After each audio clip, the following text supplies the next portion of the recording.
पिता सदा ही अपने संतान के सुख की कामना करते, उनके भविष्य की चिंता करते रहते।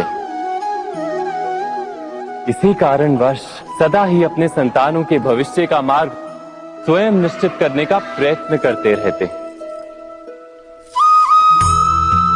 जिस मार्ग पर पिता स्वयं चला है, जिस मार्ग के कंकर पत्थर को स्वयं देखा है, मार्ग की छाया, मार्ग की धूप को स्वयं जाना है, उसी मार्ग पर उसका पुत्र भी चले, यही इच्छा रहती है हर पिता की।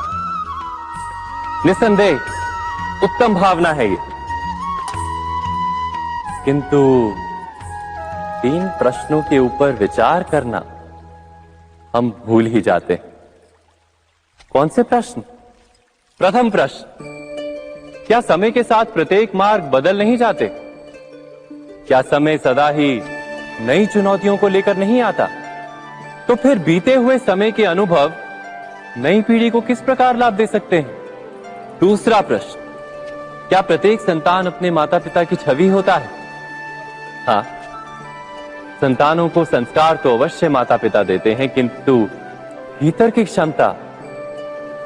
क्षमता तो ईश्वर देते हैं। तो जिस मार्ग पर पिता को सफलता मिली है, विश्वास है कि उसी मार्ग पर उसकी संतानों को भी सफलता और सुख प्राप्त होगा। तीसरा प्रश्न, क्या जीवन के संघर्ष और चुनौतियां लाभकारी नहीं होती? क्या प्रत्येक नया प्रश्न एक नए उत्तर का द्वार नहीं खोलता? तो फिर संतानों को नए नए प्रश्नों, संघर्षों और चुनौतियों से दूर रखना, ये उनके लिए लाभ करना कहलाएगा या हानि पहुंचाना? अर्थात जिस प्रकार संतान के भविष्य का निर्माण करने के बदले उसके चरित्र का निर्माण करना श्रेष्ठ है, वैसे संतानों के जीवन का मार्ग निश्चित करने के बदले उन्हें नए संघर्षों के साथ जूझने के लिए मनोबल व ज्ञान देना अधिक लाभदायक नहीं होगा?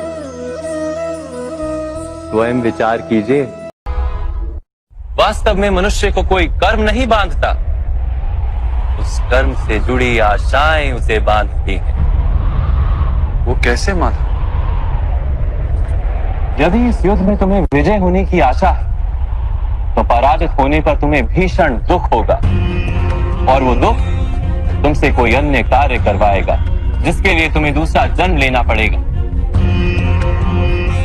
और यदि तुम विजयी हुए तो तुम्हारा अहंकार बढ़ेगा, और वो अहंकार तुम्हें विश्व विजय के लिए प्रेरित करेगा, तुमसे हत्याएं करवाएगा और उसका पाप तुम्हें बांधेगा। विचार करो, यदि तुम्हें इस युद्ध में ना विजय का मोह और ना पराजय का भय, तो इस युद्ध के अंत में तुम्हें सुख प्राप्त होगा या दुख प्राप्त होगा? ना सुख माधव, ना ही दुख। अर्थात तुम्हारा सुख, दुख, हताशा, निराशा, अहंकार युद्ध के कारण नहीं है। युद्ध के साथ तुमने जो आशाएं बांधी हुई हैं, उसके कारण है। क्या ये सत्य नहीं है पार्थ?